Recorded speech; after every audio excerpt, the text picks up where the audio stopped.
cette vidéo, je vais vous présenter deux produits que vous avez sûrement dû vous poser des questions qui étaient dans mon rangement. En fait, c'est un rouleau gradué et un nuancier. Donc voilà, je pense que ça peut intriguer. Donc c'est pour ça que je fais une revue sur ces deux produits. Donc je vais que parler dans cette vidéo, je vous le dis directement, je vais faire que parler. Donc si ça vous intéresse pas, vous pouvez tout de suite quitter la vidéo. Donc je vais vous parler de ces deux produits. Alors le premier, c'est un rouleau gradué. Donc tout d'abord, je tiens à vous dire que les deux produits viennent de chez Pearl & Co. Donc je sais plus s'il y en a encore sur le site, mais les deux viennent de chez Pearl & Co. si jamais ça vous intéresse. Alors le premier, je vais vous parler du rouleau gradué. Alors dans cette pochette, vous avez une règle normale. Enfin normale, ouais. C'est une règle métallique alors. Comme ceci. Pour mesurer vos créations, si jamais vous faites des plaques ou si vous voulez que vos créations soient de la même taille. Donc c'est assez pratique, surtout qu'elle est fine, ça peut facilement se ranger dans le rangement. Ou sinon, vous pourrez utiliser un rouleau gradué, donc qui est le deuxième objet de cette pochette. Donc en fait c'est un rouleau en forme d'hexagone comme celui-ci. Et en fait il y a plein de traits dessus pour mesurer. Donc c'est espacé différemment. Donc là en haut on voit bien qu'il y a toutes les mesures. Donc il y a 5, 7, 10, 15, 20 et 3 mm. Donc voilà, c'est tous au même truc. Donc si jamais vous voulez faire des bandes différentes par exemple, vous pouvez tout simplement utiliser un côté du rouleau pour mesurer. Et en fait vous avez juste à découper dans les traits. Donc en fait ça sert aussi, c'est un truc gradué. Voilà, tout simplement.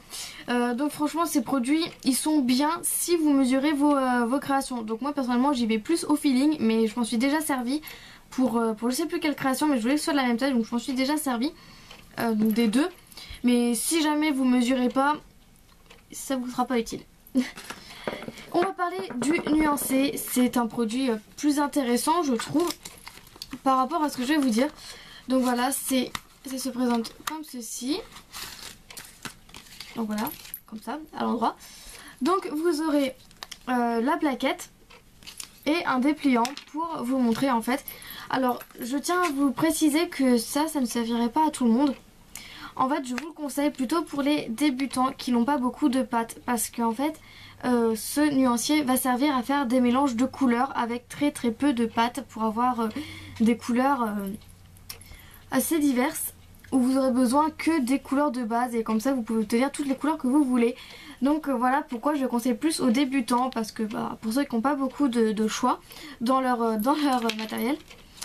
Donc voilà le dépliant.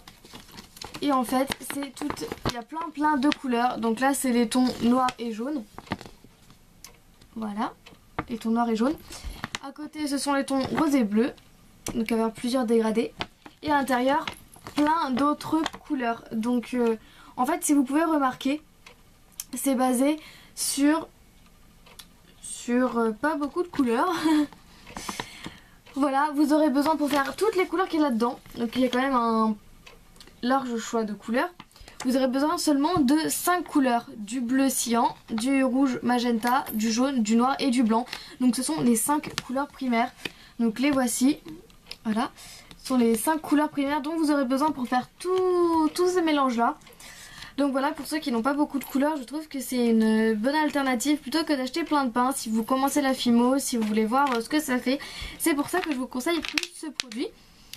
Donc personnellement je l'ai testé pour 2-3 couleurs. Je n'obtiens pas forcément la même couleur, mais ça s'en approche, mais c'est pas la couleur exacte que j'obtiens. Une fois j'ai voulu faire du rose cerise il me semble, mais en fait je crois que je m'étais trompée. Donc voilà, et en fait vous avez juste à mettre la couleur dedans qui vous indique.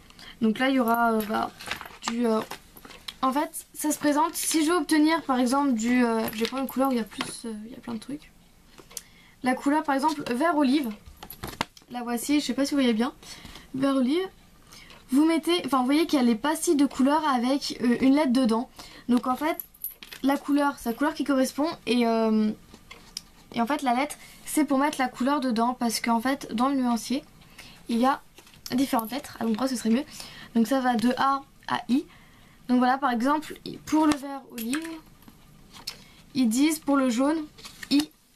Donc vous mettrez du jaune, vous remplirez le jaune là dedans dans la lettre I, et ainsi de suite pour toutes les autres couleurs. Voilà comment ça fonctionne. Donc c'était vraiment une petite revue très rapide, mais c'était seulement pour vous présenter ces produits. Donc j'espère que vous aurez bien compris à quoi ça sert. Donc je les présente parce que je me suis dit qu'il y a quand même pas mal de débutants sur ma chaîne. Et puis ces deux objets ont assez intrigué, j'ai vu dans mon dernier rangement Fimo. Donc voilà, c'est pour vous les faire découvrir. Et si jamais vous en avez besoin, bah comme ça vous pourrez vous en servir si ça vous intéresse bien entendu. Voilà, si vous voulez une revue sur un objet, enfin sur un produit en particulier, n'hésitez pas à me le demander. Donc vous pourrez aller revoir mon rangement Fimo et si un produit vous intéresse, je ferai une revue dessus, il n'y a aucun problème. Donc voilà, je vous le redis, ces produits sont sur le site de Palenco et le site sera en barre d'infos, ça vous évitera de trop chercher, ça sera juste au-dessous de la vidéo en gros. Enfin bref, et je vous dis du coup à samedi, salut!